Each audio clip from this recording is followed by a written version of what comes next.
अगला क्वेश्चन, ये भी क्वेश्चन बहुत अच्छा ही है, बहुत मजेदार क्वेश्चन है, ध्यान से देखोगे तो बहुत अच्छे से समझ में आएगा। ठीक, ध्यान से देखेंगे। ठीक, अब देखो, समझो। At time is equal to zero, the disc radius 1 metre, ये जो डिस्क बनी है ना, इसका जो रेडियस है 1 मीटर है। ठीक, start on roll without slipping on the horizontal plane, मतलब एक तरीके से ये रोल कर रहा है, ये कह सकते हो। ठीक, प्लेस्ड, एक्सेलरेशन कितना दिया है 2/3। ठीक है, एक्सेलरेशन कितना दिया है बच्चों, लिख लेते हैं, जो चीज़ दिया है लिख लो। अल्फा इज इक्वल टू 2/3 और इनिशियली रेस्ट पे है। ठीक, इनिशियली क्या है, रेस्ट पे। Small stone stuck to the disc. ठीक, मतलब एक मान के चलो कि एक स्टोन है, ये है, मान लीजिए ये एक स्टोन है। ठीक, और ये हम बना लेते हैं, ये रास्ता है। ठीक, ये एक स्टोन है, बोलो सही है, दिख रहा है। और बोला क्या है, at t is equal to 0 it is at the contact of the disc and the plane, plane और डिस्क के पास। ठीक है, later at the time t is equal to √π the stone detach. अब ये देखो, ये गोल गोल घूमेगा तो स्टोन ऐसे ऐसे गोल गोल घूमेगा तो स्टोन कहीं डिटैच हुआ। कितना समय लिया डिटैच होने में, इतना।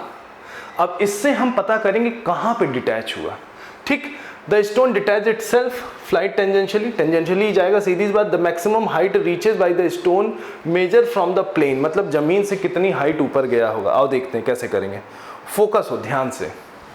तो सबसे पहले एक काम करते हैं, हम देखते हैं स्टोन डिटैच कहाँ से हुआ। तो हम लगाते हैं theta is equal to omega naught t plus half alpha t square. Theta निकालते हैं, इनिशियली ये रेस्ट पे, तो theta is equal to half alpha कितना है 2/3 और टाइम बच्चों पाई दिया है, √π दिया है, तो स्क्वायर है तो पाई हो जाएगा, 2 से 2 कटा। ओ भाई, तो इसका मतलब ये हुआ कि 60 डिग्री पे डिटैच हुआ। ठीक है, तो इसका मतलब स्टोन जो है ये 90 डिग्री होगा, तो कहीं यहाँ कहीं स्टोन डिटैच हुआ होगा, बोलो सही है, क्योंकि स्टोन ने कितना बनाया 60 डिग्री। कितना डिग्री बनाया 60। और कैसे डिटैच हुआ, टेंजेंशियली। कैसे डिटैच हुआ, टेंजेंशियली। ठीक, अब बच्चों ध्यान समझेंगे, ध्यान से समझेंगे। मान लेते हैं कितनी वेलोसिटी से गया, v वेलोसिटी से ऐसे चला गया टेंजेंशियली। अब ये 60 डिग्री है, तो आप अगर इसको निकालो तो ये भी डिग्री कितना होगा, 60 होगा, बोलो ठीक। और अगर ये 60 डिग्री पे ऐसे गया तो ये कहीं ना कहीं क्या बना देगा, प्रोजेक्टाइल बना देगा। ठीक, तो ये हो जाएगी h हाइट, और आपको जो हाइट बतानी है वो प्लेन से बतानी है। इसका मतलब है कि आपको जमीन से हाइट बतानी है। तो मान लेते हैं ये हाइट कितनी x है, तो पहले एक काम करते हैं, प्रोजेक्टाइल का कंसेप्ट लगा के h निकाल सकते हैं, और हम एक कंसेप्ट लगा लेते हैं कि किसी तरीके x भी निकल आए। ठीक, डायग्राम समझ गए कि नहीं समझ गए? ठीक सर, समझ गए, बहुत अच्छे से। ठीक, अब आगे का प्रोसेस कर, इतना नोट कर लो, इतना नोट कर लो। ठीक, चलो, अब इतना नोट हो गया। अब हम किसी तरीके काम करते हैं। देखो, हाइट का फॉर्मूला तो तुमको पता है, क्या है, u square sine square theta, तो चलो दिया है 60 डिग्री, डिवाइडेड बाई 2g होता है। हम u किसी तरीके लिख लें तो हमें u पता चल जाएगा। एक काम करते हैं, सबसे पहले एक काम करते हैं कि किसी तरीके x निकालने की कोशिश करते हैं और फिर v निकालने की कोशिश करते हैं, क्योंकि v रखेंगे तो h पता चल जाएगा। अब v कैसे निकलेगा ये भी देख लेते हैं, आओ देखते हैं। देखो सुनिएगा ध्यान से, omega is equal to omega naught plus alpha t होता है। हाँ सर होता है, ये कैंसिल आउट, मतलब 0 हो गया, तो omega is equal to alpha, alpha 2/3 और टी की वैल्यू √π दी है। बोलो हो गया कि नहीं हो गया? ठीक है सर। अब चलो, v इज इक्वल टू होता है r ओमेगा, r कितना दिया 1, ओमेगा कितना है 2/3 रूट के अंदर पाई, तो तुम्हें v तो कम से कम निकल गया, v से h पा लोगे। अब v का यहाँ पे रखो बच्चों, ये मल्टीप्लाई में है, तो यहाँ पे v को रखो, 2 2 जा 4, 3 3 जा 9 और रूट है पाई, तो ये पाई होगा।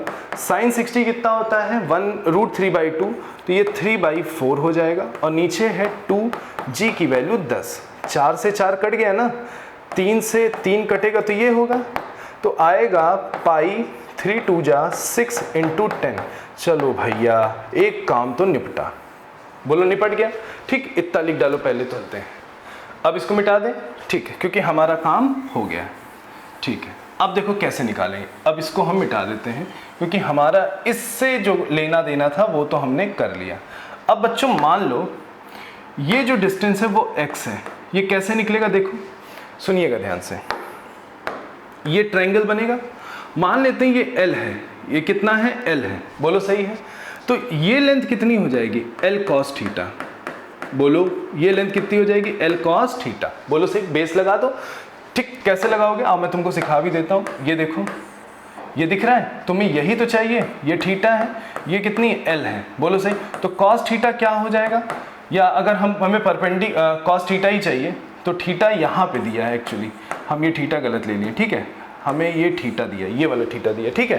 तो cos थीटा क्या होगा, बेस अपॉन हाइपोटेनस, तो बेस की वैल्यू हो गई l cos थीटा, बेस की वैल्यू क्या हो गई l cos थीटा।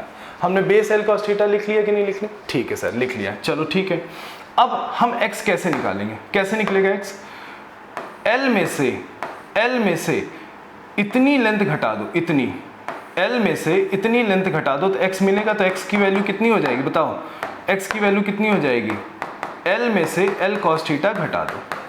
अरे यार इतने में से इतना घटा दो, l कितना है 1 है, ये कितना है 1 है, ये cos theta cos 60, cos theta cos 60 हुआ, तो 1 माइनस 1/2, तो ये हुआ 1/2, तो x की वैल्यू आ गई 1/2। अब देखो ये टोटल हाइट दी है, टोटल हाइट दी है, कितनी दी है 1/2 प्लस x अपॉन 10।